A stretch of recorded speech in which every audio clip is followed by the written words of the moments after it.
بسم اللہ الرحمن الرحیم نحمدہ ونصلی علی رسولہ الکریم۔ آج انشاءاللہ تراویح کے متعلق کچھ مسائل بیان ہوں گے۔ بھائی بیٹھے ہیں، توجہ سے سنیں۔ تراویح کے بہت اہم مسائل ہیں۔ سب سے پہلے تو یہ سمجھیں کہ یہ تراویح سنت موقدہ ہے اور حضور صلی اللہ علیہ وسلم سے ثابت ہے، اور تمام صحابہ کرام تراویح پڑھا کرتے تھے۔ دوسرا مسئلہ یہ سمجھیں کہ تراویح اور تہجد میں فرق ہے۔ بعض حضرات تراویح کو تہجد ہی سمجھتے ہیں، لیکن ایسا نہیں ہے۔ حضور صلی اللہ علیہ وسلم نے تہجد بھی پڑھی ہے اور تراویح بھی پڑھی ہے۔ تراویح اور تہجد میں فرق یہ ہے کہ جو تراویح ہے یہ 20 رکعت ہیں، اور جو تہجد ہے یہ 8 رکعتیں ہیں۔ 8 سے 12 تک بھی پڑھ سکتے ہیں۔ حضرت عائشہ رضی اللہ تعالی عنہ سے پوچھا گیا کہ حضور صلی اللہ علیہ وسلم کی رات کی نماز کیا تھی، تو انہوں نے فرمایا رمضان اور غیر رمضان میں 11 رکعتیں پڑھتے تھے۔ تو 11 سے مراد 8 تہجد کے اور 3 وتر کے۔ وتر بھی 3 ہیں، اور حضور صلی اللہ علیہ وسلم ہمیشہ 3 وتر پڑھتے تھے۔ اور وتروں میں حضور صلی اللہ علیہ وسلم پہلی رکعت میں سبح اسم ربک الاعلی، دوسری میں قل یا ایھا الکافرون، اور تیسری میں قل ھو اللہ احد، یہ پڑھتے تھے۔ تو یعنی یہ صورتیں بتاتی ہیں کہ وتر 3 رکعتیں اور تہجد کی 8 رکعتیں ہیں۔ 8 اور 3 ملا کے 11 بنتی ہیں۔ تو جو بخاری شریف کی روایت ہے وہ تہجد کے بارے میں، تو بعض لوگوں نے اسی سے تراویح مراد لے لی۔ تراویح علیحدہ نماز ہے۔ حضور صلی اللہ علیہ وسلم نے تراویح 20 رکعت، یہ مصنف ابن شیبہ میں یہ روایت لکھی ہے، اور مسند امام زید بن علی کی جو کتاب ہے مسند امام زید، اس میں بھی لکھا ہوا ہے کہ حضور صلی اللہ علیہ وسلم نے جو 3 دن تراویح پڑھائی ہے وہ 20 رکعتیں تھیں۔ اور دوسرا یہ دیکھو نا کہ اگر جو حضرات کہتے ہیں 8 پڑھائی، پھر حضرت عمر نے 20 شروع کرائی، تو صحابہ تو کبھی بھی 20 نہیں پڑھنی تھی۔ وہ کہتے بھی حضور صلی اللہ علیہ وسلم نے ہمیں 8 پڑھائی اور آپ ہمیں 20 کا کہہ رہے ہیں، تو یہ ہرگز نہیں ہونا تھا، بلکہ حضور صلی اللہ علیہ وسلم نے بھی 20 ہی پڑھائی، اور پھر حضرت عمر نے جو حکم دیا وہ بھی 20 تراویح کا حکم دیا۔ اس لیے تراویح 20 رکعتیں ہیں، اور یہ سنت موقدہ ہے۔ حضور صلی اللہ علیہ وسلم نے بھی اس پر ہمیشگی، چونکہ یہ حکم ہوا تھا آخری، جب حضور صلی اللہ علیہ وسلم کا آخری رمضان تھا، تو حضور صلی اللہ علیہ وسلم نے 3 دن پڑھائی، چوتھے دن تشریف نہیں لائے۔ اب صحابہ اکرام انتظار کرتے رہے، اور یہ حضور صلی اللہ علیہ وسلم نے جو تراویح پڑھائی عشاء کی نماز کے بعد پڑھائی۔ یہ بھی مسئلہ سمجھ لیں کہ تراویح عشاء کی نماز کے بعد ہے، عشاء کے فرضوں کے بعد۔ اگر کوئی اس حال میں آئے کہ تراویح شروع ہو چکی ہیں اور اس نے فرض نہیں پڑھے، تو اس کو چاہیے پہلے اپنے فرض یعنی 4 فرض پڑھ لیں، اس کے بعد پھر تراویح میں شریک ہو۔ خدا نخواستہ فرض نہیں پڑھے تھے، تراویح پہلے پڑھ لی، تو تراویح نہیں ہوگی۔ تراویح فرضوں کے بعد ہے، یعنی عشاء کے پہلے 4 فرض پڑھے، پھر تراویح پڑھے، اور وتر تراویح کے بعد ہے۔ لیکن اگر کسی نے وتر پہلے پڑھ لیے ہیں تو اس کے بعد بھی تراویح پڑھ سکتا ہے۔ وتروں میں یعنی وتر اور تراویح دونوں فرضوں کے بعد ہیں۔ وتر بھی فرض سے پہلے نہیں پڑھ سکتے، ایسے ہی تراویح بھی فرض سے پہلے نہیں پڑھ سکتے۔ تو تراویح بھی فرضوں کے بعد اور وتر بھی فرضوں کے بعد۔ البتہ ان میں تراویح میں اور وتر میں کوئی ترتیب نہیں، اگر کسی نے وتر پہلے پڑھ لیے ہیں، تراویح بعد میں پڑھ لی، پھر بھی جائز ہے۔ لیکن افضل یہی ہے کہ پہلے تراویح پڑھے پھر وتر پڑھے۔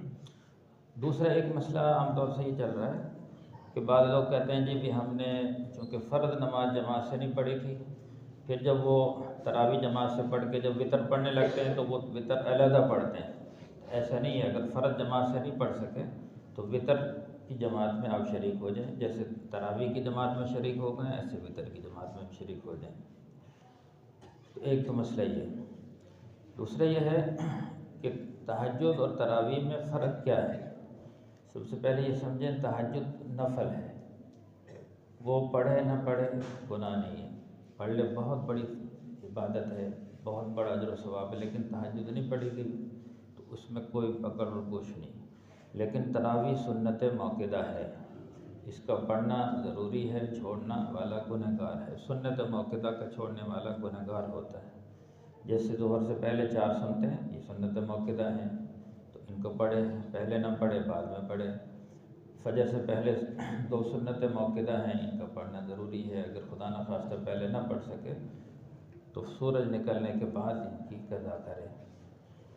تو ایسی تراویح سنت موقدہ ہے، ان کا پڑھنا ضروری ہے۔ اور تہجد ایسے جیسے عصر سے پہلے 4 رکعتیں یا عشاء سے پہلے 4 رکعتیں، وہ سنت غیر موقدہ نفل ہے۔ دوسرا فرق یہ ہے، تہجد تراویح صرف رمضان میں پڑھی جاتی ہے اور تہجد پورا سال پڑھی جاتی ہے۔ تیسرا فرق یہ ہے کہ تراویح جو ہے یہ عشاء کے بعد پڑھی جاتی ہے، یعنی شروع رات میں، اور تہجد اخیر رات میں پڑھی جاتی ہے۔ اور تراویح میں سنت یہ ہے کہ جماعت سے پڑھی جائے، اور تہجد یہ ہے کہ جماعت اس میں کرنا مکروہ ہے، تہجد میں کی جماعت نہیں کرا سکتے، وہ جائز نہیں ہے، اور تراویح کی جماعت کرانا سنت ہے۔ اور جو تراویح ہے یہ مسجد میں پڑھی جاتی ہے، یعنی مردوں کے لیے مسجد میں، اور لیکن جو تہجد ہے اس کا گھر میں پڑھنا افضل ہے۔ تراویح میں پورا قرآن پاک ختم کرنا یہ سنت موقدہ ہے، اور تہجد میں پورا قرآن پاک ختم کرنا سنت موقدہ نہیں ہے، یعنی آدمی پورا قرآن پڑھ لے تو بڑی اچھی بات ہے تہجد میں، لیکن ضروری نہیں۔ لیکن تراویح میں پورا قرآن پاک ختم کرنا بھی سنت موقدہ ہے۔ یہ تراویح سنت موقدہ ہے اور تہجد نفل ہے، اس لیے تہجد اور تراویح میں یہ فرق ہے۔ بعض لوگ وہ دوسرا یہ ہے کہ اب جو 8 پڑھتے ہیں، ان بعد اکثر ہماری مساجد میں بھی وہ اپنے آپ کو اہل سنت والجماعت بھی کہلاتے ہیں، لیکن جیسی 8 رکعتیں ہوتی ہیں تو وہ چھوڑ کے چلے جاتے ہیں۔ تو ایسا نہیں ہونا چاہیے، تہجد پوری پڑھے، یعنی تراویح پوری پڑھے۔ وہ شاید تہجد پڑھ دیں بھی 8 ہماری تہجد ہوگی تو ختم، تراویح پوری پڑھے، لیکن اگر جیسے پوری نہیں پڑھی جا رہی تو پھر 8 پر اختتام نہ کریں، 10 پڑھ لیں، 12 پڑھ لیں، کسی بھی وقت اختتام۔ صرف 8 پہ اختتام کرنا تو وہ یہ سمجھتے ہیں کہ بھی تہجد ہوگی ان کی، حالانکہ تہجد جماعت سے پڑھنا جائز نہیں، تہجد تو انفرادی پڑھے۔ دوسرا تراویح میں یہ بھی ہے کہ ایک آدمی تھک گیا ہے تو مشکل ہو رہی ہے، کھڑا نہیں ہوا جا سکتا تو بیٹھ کر بھی پڑھ سکتے ہیں، یعنی اس شکل میں، یعنی صحت مند ہے، تندرست آدمی کھڑا ہو سکتا پھر تو وہ کھڑا ہو، لیکن تھکاوٹ ہوگی، اب مزید نہیں پڑھی جا رہی تو بجائے یہ کہ چھوڑ کے چلے جائیں، بیٹھ کے پڑھ لیں۔ نہ پڑھنے سے تو 1000 درجے افضل ہے نا، یعنی اللہ تعالیٰ فرمایا یرید اللہ بکم الیسر ولا یرید بکم العسر، اللہ تعالیٰ تم سے تنگی نہیں چاہتے، آسانی چاہتے ہیں۔ اب جیسے نا بیمار ہے آدمی، کھڑے ہو کے نماز نہیں پڑھ سکتے، بیٹھ کے پڑھ لیں۔ اب تراویح میں ایک آدمی تھک گیا ہے، بوڑھا آدمی ہے، وہ بیٹھ جائے۔ میں دیکھ کے حیران ہوتا ہوں، ہمارے یہاں ایک پٹھان بزرگ آتے ہیں، ماشاءاللہ ان کی 90 سال عمر ہے، ساری تراویح کھڑے ہو کے پڑھتے ہیں، کبھی کبھی بیٹھ جاتے ہیں لیکن پوری تراویح کھڑے ہو کے صف اول میں پڑھتے ہیں۔ تو جب بندہ کوشش کرے تو بڑھاپے میں پڑھ لے، اور کتنے جوان ہیں وہ چھوڑ کے چلے جاتے ہیں۔ تو یہ ہے کہ اگر تھک گیا ہے، جوان آدمی بھی ہے، تھک جاتا ہے انسان ہے، تو بیٹھ جائیں، لیکن چھوڑ کر نہ جائیں۔ یہ نہ کہیں کہ بھئی اب ہم سے نہیں پڑھی جا رہی، اب چھوڑ کے بیٹھ جاؤ، کیونکہ اللہ نے آسانی، تھکاوٹ بہت زیادہ ہوگی، اب نہیں گنجائش نہیں ہے مزید کھڑے ہونے کی، تو بیٹھ جائیں۔ یہ پہلی رکعت کھڑے ہو کے پڑھ لیں، دوسری بیٹھ کے پڑھ لیں، تو اتنی گنجائش ہے تراویح میں، یعنی لیکن چھوڑنا نہیں، یعنی کوشش یہ کرے 20 ہو جیسے بھی، چونکہ ان کی فضیلت بہت زیادہ ہے۔ حضور صلی اللہ علیہ وسلم نے فرمایا من قام رمضان ایمانا واحتسابا غفر له ما تقدم من ذنبه، کہ جس نے رمضان کی راتوں میں قیام کیا اس کی فرمایا کہ گزشتہ سارے گناہ معاف ہو جاتے ہیں، اور ایک حدیث میں ہر سجدے پر اللہ تعالیٰ 1500 نیکیاں عطا فرماتے ہیں، ہر سجدے پر جنت میں سرخ یاقوت کا محل بنتا ہے، تو بہت بڑی فضیلت ہے۔ پھر دوسرا یہ کہ دیکھو نا، اب جو 8 پڑھ کے چلے جاتے ہیں یا 10 پڑھ کے چلے جاتے ہیں ان کا قرآن رہ جاتا ہے، پورا قرآن پاک سننا یا پڑھنا سنت موقدہ ہے۔ اب قرآن کی بہت بڑی فضیلت ہے، فرمایا کہ قیامت کے دن اللہ کے عرش کے نیچے روزہ اور قرآن پاک یہ جھگڑیں گے۔ روزہ کہے گا یا اللہ میں نے دن بھر اس کو کھانے پینے سے روکے رکھا، قرآن کہے گا یا اللہ ساری رات میں نے اس کو، یعنی ساری رات نے میں نے رات کو سونے سے روکے رکھا۔ اب جیسے تراویح کئی لوگ آرام کر رہے ہیں، ریسٹ کر رہے ہیں، وہ نہیں پڑھ رہے تراویح، اور کئی لوگ کھڑے ہو کے قرآن پاک سن رہے ہیں۔ تو اب جو قرآن پاک سن رہے ہیں تو قرآن ان کے ساتھ وفا نہیں کرے گا، وہ قرآن سے وفا کر رہے ہیں، تھکاوٹ ہے، بیماری ہے، کھڑے ہیں اور قرآن سن رہے ہیں، تو قرآن ان کے ساتھ وفا یہ کرے گا، وہ کہے گا یا اللہ انہوں نے اپنے راحت و آرام کو چھوڑ دیا تھا، میری خاطر کھڑے ہو کے قرآن پاک سنتے تھے، یا اللہ میری سفارش قبول کر، تو اللہ دونوں کی سفارش قبول کرے گا۔ لیکن جو چھوڑ کر چلے جاتے ہیں، یہ تراویح کبھی پڑھی نہیں، کہتے ہیں نہ نیتی نہ قضا کی تھی، اس کی وجہ یہی ہے کہ دیکھو اب فجر میں نا نیچے بھی مسجد بھر گئی، اوپر بھی مسجد بھر گئی ہے فل، اور جب عشاء کی نماز میں آتے ہیں تو 2-3 صفیں بس۔ اب یہ کچھ تو ایسے بھی ہوں گے الحمدللہ گھروں میں، جیسے حافظ صاحبان سناتے ہیں تو وہ تو گھر میں پڑھ لیں، وہ بڑی اچھی بات ہے، فرض مسجد میں پڑھیں، اور تراویح گھروں میں بھی اس شکل میں کہ جماعت سے، یعنی تراویح کے لیے جماعت ضروری ہے، لیکن چونکہ اب حافظ زیادہ ہیں، مسجدیں کم ہیں، اور ہر حافظ کے لیے سنانا ضروری ہے، اگر وہ قرآن پاک نہ سنائیں تو قرآن بھول جاتا ہے، اور تراویح ایک بہترین ذریعہ ہے قرآن پاک یاد رکھنے کا، تو اس لیے ہر حافظ سنائیں۔ تو اگر مسجد میں جگہ نہیں ملتی، کہیں بھی جگہ ملتی ہے، اپنی بیٹھک میں جگہ مل جائے، فرض تو مسجد میں پڑھیں لیکن تراویح گھروں میں پڑھ لیں، لیکن جماعت سے پڑھیں۔ تو اس لیے الحمدللہ کچھ حضرات تو ایسے ہوں گے جو اپنے گھروں میں ادا کرتے ہوں گے، تو بڑی اچھی بات ہے، لیکن کچھ ایسے بھی ہوں گے کہ جو بالکل، اور وہ تراویح کی وجہ سے میرے خیال وہ عشاء کی نماز بھی چھوڑ دیتے ہیں، بھی کہیں تراویح نہ پڑھنی پڑ جائے۔ یہی وجہ ہے کہ عشاء میں بالکل نمازی عام نمازوں سے بھی کم، بلکہ رمضان کے علاوہ عشاء میں زیادہ بندے ہوتے ہیں، رمضان میں عشاء میں کم ہوتے ہیں۔ یعنی تراویح کا خوف ہوتا ہے کہ زبردستی ہمیں کوئی باندھ کے نہ پڑھائے، حالانکہ زبردستی والا معاملہ کوئی نہیں ہے، اپنی خوشی سے پڑھنا ہے یہ تو، لیکن کم از کم تراویح کے خوف سے فرضوں کو نہ چھوڑو، فرض تو لازماً پڑھو، عشاء کے فرض، تو وہ کہتے ہیں کہیں تراویح نہ پڑھنی پڑ جائے تو ہم وہ فرض بھی میرے خیال نہیں پڑھتے، تو ایسا نہ کریں، تو فرض نماز تو لازماً پڑھیں، باقی تراویح سنت موقدہ ہے، اس کا بھی بڑا اجر و ثواب ہے، لیکن فرض تو بہت زیادہ، کیونکہ نفلی نماز 10 سال تک بندہ پڑھتا رہے، ایک فرض کے برابر نہیں ہو سکتا، تو فرض تو ہرگز نہ چھوڑیں، تو سنت موقدہ کا بھی اہتمام کریں، لیکن اس کے لیے میں نے آسانی بتا دی، آسان معاملہ کہ کھڑے ہو کے پڑھیں، لیکن اگر تھکاوٹ ہوگی تو بیٹھ کے، لیکن نیت باندھ لیں، کئی حضرات بس ویسے ہی بیٹھے رہتے ہیں، وہ مناسب نہیں ہے، یعنی اگر تھکاوٹ ہوتی ہے نیت باندھ کے اس میں بیٹھ کے پڑھ لیں تو آسانی ہو جائے، لیکن یہ کہ چھوڑے نہ، کیونکہ قرآن پاک جو سننے کا ثواب ہے تراویح کے اندر، ایک آدمی ویسے ہی بیٹھ کے سن رہا ہے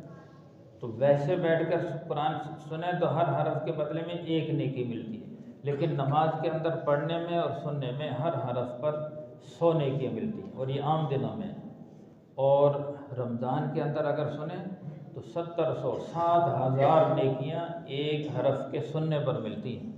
قرآن پاک ایک حرف، اب جیسے لفظ الحمد، سورہ فاتحہ کا پہلا لفظ ہے الحمدللہ رب، صرف لفظ الحمد امام نے پڑھا، تراویح میں پڑھا تو 35,000 نیکیاں، سننے والے کو بھی 35,000 نیکیاں۔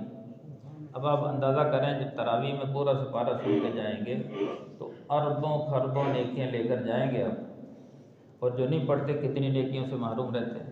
قیامت کے دن ان نیکیوں کا اندازہ اس وقت ہوگا جب ایک ایک نیکی کے لیے بندہ ترسے گا، اس لیے تراویح کا اہتمام ضروری ہے۔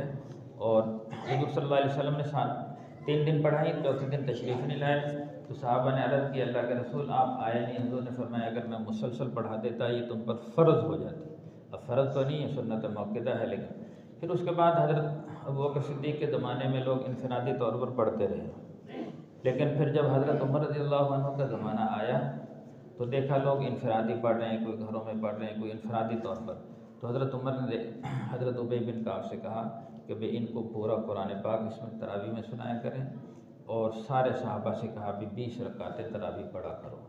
اس کے بعد سے آج تک 20 رکعتیں پوری امت میں یہ 20 رکعتیں پڑھی جاتی ہیں۔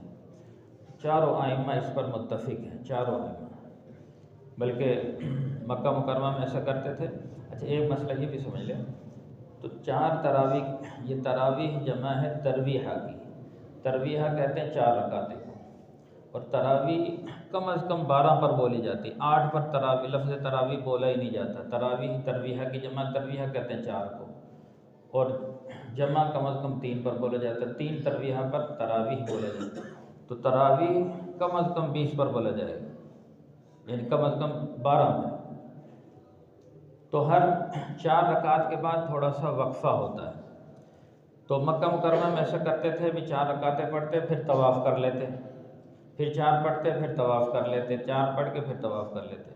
مدینہ والوں نے حضرت امام مالک رحمۃ اللہ علیہ سے عرض کی کہ وہ تو مطلب وہ طواف کرتے ہیں، ہم کیا کریں؟ تو انہوں نے فرمایا تم 2 رکعت بیچ میں نفل پڑھ لیا کرو، 4 رکعتیں تراویح پڑھتے پھر 2 نفل پڑھتے، 4 تراویح پڑھتے پھر 2 نفل پڑھتے، اس طرح وہ 36 رکعتیں پڑھا کرتے تھے۔ مدینہ میں امام مالک کے ہاں 36 رکعتیں، باقی امام شافعی کے ہاں بھی 20 رکعتیں، امام احمد بن حنبل کے ہاں بھی 20 رکعتیں، امام ابو حنیفہ رحمۃ اللہ علیہ کے ہاں بھی 20، پوری امت کا اجماع ہے 20 تراویح پر۔ تو یہ 4 کے بعد تھوڑا سا وقفہ ہوتا ہے، اس میں پھر کوئی بھی ذکر اذکار کر سکتے ہیں، لیکن افضل یہ ہے کہ یہ تسبیح تراویح پڑھتے ہیں نا، سبحان ذی الملک والملکوت سبحان ذی العزت والعظمت والہیبۃ، یہ تسبیح تراویح اس کو بھی سیکھ لینا چاہیے، بڑے اللہ کی بڑائی اور عظمت کے بہت پیارے الفاظ ہیں، تو ہر 4 کے بعد یہ پڑھی جاتی، تھوڑا سا وقفہ ہوتا ہے۔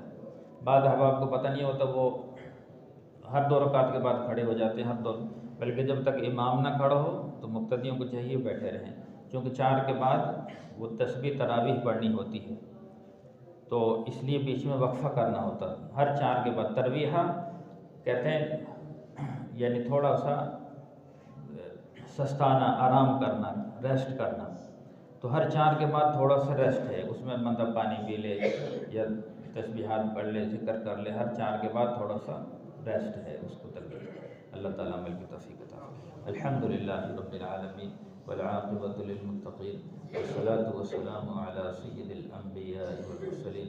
ربنا ظلمنا انفسنا وان لم تغفر لنا وترحمنا لنکونن من الخاسرین۔